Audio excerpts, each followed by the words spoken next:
தொடர் விடுமுறையை ஒட்டி சொந்த ஊர்களுக்கு செல்ல சென்னை அடுத்த கிளாம்பாக்கத்தில் மக்கள் கூட்டம் அலைமோதுகிறது. இது பற்றி விரிவான தகவலை தர காத்திருக்கிறார் செய்தியாளர் பாலாஜி. தொடர் விடுமுறைக்காக மக்கள் சொந்த ஊர்களுக்கு செல்ல காத்திருக்கிறார்கள். எவ்வளவு சிறப்பு பேருந்துகள் கிளாம்பாக்கத்தில் இருந்து மற்ற ஊர்களுக்கு இயக்கப்படுகிறது? விவரங்கள்.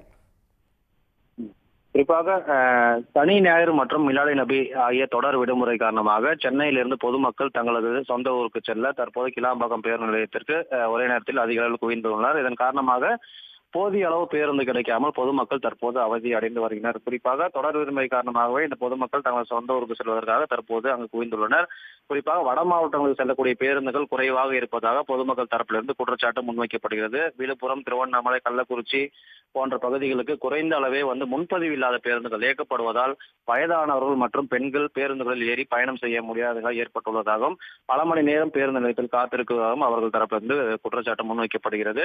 இந்த 3 நாள் தொடர் விடுமுறையொட்டி ஏற்கனவே போக்குவரத்து கழகம் சார்பில் சிறப்பு பேருந்துகள் இயக்கப்படும் என்று ஏற்கனவே அறிவிக்கப்பட்டிருந்தது. 1515 சிறப்பு பேருந்துகள் சென்னையிலிருந்து பல்வேறு பகுதிகளுக்கு சிறப்பு பேருந்துகளாக இந்த 3 நாட்கள் இயக்கப்படும் என்றும் ஏற்கனவே தெரிவிக்கப்பட்டிருந்த அடிப்படையில் சிறப்பு பேருந்துகளும் இயக்கப்பட்டு வருகிறது. குறிப்பாக மாலை 7 மணி பிறகாகவே இந்த பேருந்துகள் பெரும்பாலும் பொதுமக்கள் கூட்டம் வருகைக்கேற்ப இயக்கப்படும் என்றும் தற்போது மாலையே அதிக அளவு பொதுமக்கள் குவிந்ததால் தற்போது பேருந்து இல்லாமல் பொதுமக்கள் பாதிப்பு ஏற்பட்டுள்ளதாகவும் அதனை சரி செய்ய தற்போது போக்குவரத்து துறையினர் முழு வீச்சில் ஈடுபட்டு வருவதாக இன்னும் சில மணி நேரங்களில் அந்த பேருந்துகள் முழுமையாக பொதுமக்களுக்கு வழங்கப்படும் என்றும் போக்குவரத்து தரப்பிலும் தெரிவிக்கப்பட்டிருக்கிறது.